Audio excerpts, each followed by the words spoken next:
happening, y'all? It's your boy Sean Anthony, one half of the most notorious entertaining duo. Big shouts out to the homie Big Keith. And of course, we're sitting here with an icon, you know, a classic, Mr. LL Cool J. What's up, baby? Yeah, it's a pleasure to have you. You know, on the show, man. First of all, phenomenal show. Thank you, man. Excellent performance, man. As many years I've been buying your albums, been listening to your music, been playing it on the radio. It's my first LL Cool J show. Oh, that's cool. Yeah, Cool. You know, I grew up out in New Jersey, man. So you travel on these things? No, this is actually, I brought this in because it's an outdoor venue, so there was no dressing room. So I just had them put this here so I could have somewhere to chill, you know, before and after the show. Hey, how's your clothing line going, man? You know, it's we just launched in Sears. It'll be officially launched for back to school. Todd Smith, right? Yeah, no, it's actually the LL. I have two clothing lines. Oh. The Todd Smith line is actually going to be a little bit more exclusive, and I'm going to put it in special boutiques around the country. And the LL Cool J brand, I made a little bit more affordable.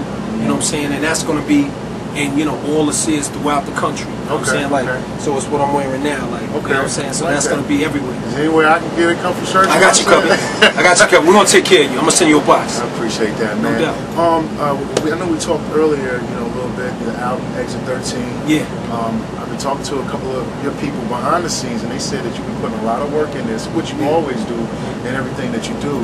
But from my understanding, you've been doing little things different. Well, what it is that I think my heart was in the last few albums, but I think it wasn't the same level of focus, you know, because I was doing all the movies and stuff, you know what I'm saying? So I think that the music, you know, to be even more candid, I think my male fans especially haven't been hearing like a lot of the more raw records from me where I got real aggressive and really, you know, got a little more busy on the joint. So what I did was I took my time with this album, and I made an album that is aggressive, that's energetic. They got a lot of different styles on it. You know what I'm saying? Now, what did 50? I know you were talking to 50. You know, like what did he have to contribute to this project? Well, 50, we did a whole album together. Oh, really? First, but then it was like that he executive produced. But then I was like, you know what? I want to continue working because, you know, 50's my man and he inspired me and got me going. But I didn't want to make an album that sounded like LL doing a bunch of 50 Cent songs.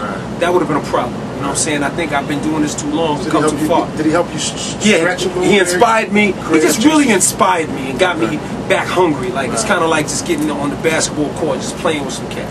Then I did another album, which was okay, and I said, you know what? Now I'm gonna make another album. Now I'm really ready to make an album. With all that catalog, what are you gonna do with those songs that you did? I don't know. I don't know. I'm saying? That's classic, man. I mean, you know, one day, but not, you know, one day. I didn't know that, you know. So what's up with movies and films and everything? What's your next project? What are you working on in 2009? 2009, after the Exit 13, actually I'm planning a tour right now. So that's the next stage. World tour? Yeah, it's a world tour, and I'm going with another really famous artist and female artist, so we're about to go on the road. Who? And, can you tell us? Rihanna? No, it ain't Rihanna. Is it a label mate? Yes, it is a label mate. Lamo? You know what I'm saying? And it's gonna be hot. And then after that, I'm producing a show for CBS. You know what I'm saying? Can you touch on that a little bit, man? We're still in the development stages. You know what I'm saying? So I haven't really turned over my brain. I'm not making the mistake of putting my energy into that yet. I'm still allowing my people to kind of walk that down the road a little bit, and I'm just focusing on my music right now. That's good. Because I want to make sure that I give people 100%, man. I don't want to be like opening up my trench coat and I got watches, sodas, sneakers, you know what I mean, records, movies. Too thin. Yeah, B. You know what I mean? I want to focus, man. Speaking of focus, man, hope and change. Yeah. Very historical year, man, and dealing with the presidential election. We've got McCain and Barack Obama. How do you feel about those two candidates? I support Obama. I think that he will win. I don't think that the women of the United States of America are going to be fooled by John McCain picking a woman, and that's not to degrade or undermine Governor Palin, but you know, I think women know when they're being patronized. And but you know, it's politics, though. And exactly. And you understand him making that move because of. I think that I don't know if it was the right move. I understand the move, but on the chessboard, you know, just because I understand the move, I think there was better moves. Right. You know what I mean? I understand the move, but I don't think it's gonna work. And how's the economy affecting you personally? I mean, of course, you're a multi-millionaire. You know what? It affected a lot of my decisions. Like, I think my deal with Sears was definitely me taking into consideration what people are going through. Right. You know what I'm saying? As opposed to coming out with some $5,000 jeans. I mean, hell, P. Diddy did a blog saying he's flying commercial now. I mean, right, because you know what? He's right, because, you know, in general, I think people are trying to get too elitist, and hip-hop is all about, like, you know, I have money, so that means I'm talented, or I'm better than you, and that's never been what it's about. I mean, yes, you know, when you're starting out, you want to wear the chains, and you want to floss, and you want to do all that, but when it gets to a point where you like looking down on your own community, that's when I think you got to pause it, you know what I'm saying? So, yo, man, I'm happy. The economy, in terms of how it's affecting me, is all my decision making.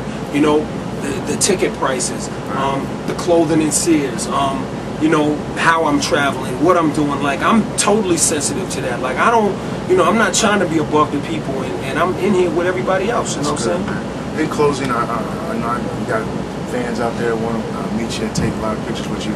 In closing, I just want to, something we talked about a little bit earlier on our radio interview, just your spirituality, man. Yeah. And it really, you know, inspires me, because like I was telling you, man, being a believer and whatnot, and trying to balance it, you know, being in this industry, dealing with women, sex, drugs, all kinds of lust, you know what I'm saying? Not just sex, you know what I'm saying, but lust from, you know, different temptations, man.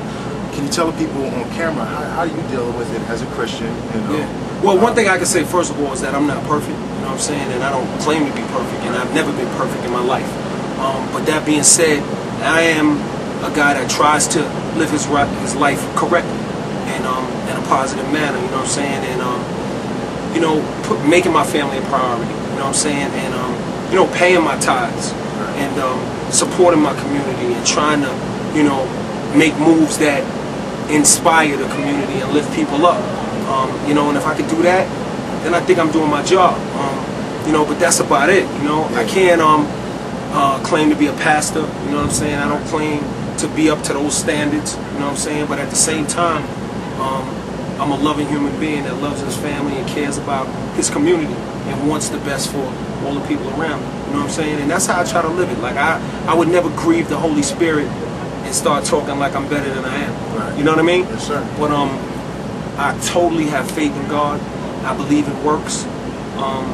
Love God, love the Holy Spirit, believe in Almighty God, and know and recognize the blessings that have come upon my life.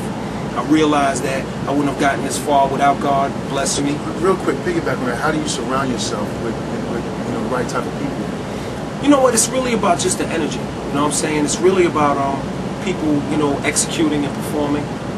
But at the same time, I can't control everybody's religion.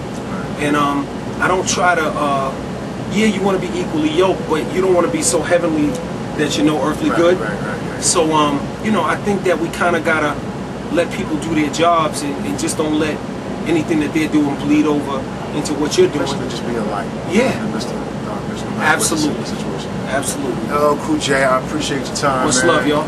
Yo, Sean Anthony, big shouts out to the homie Big Keith.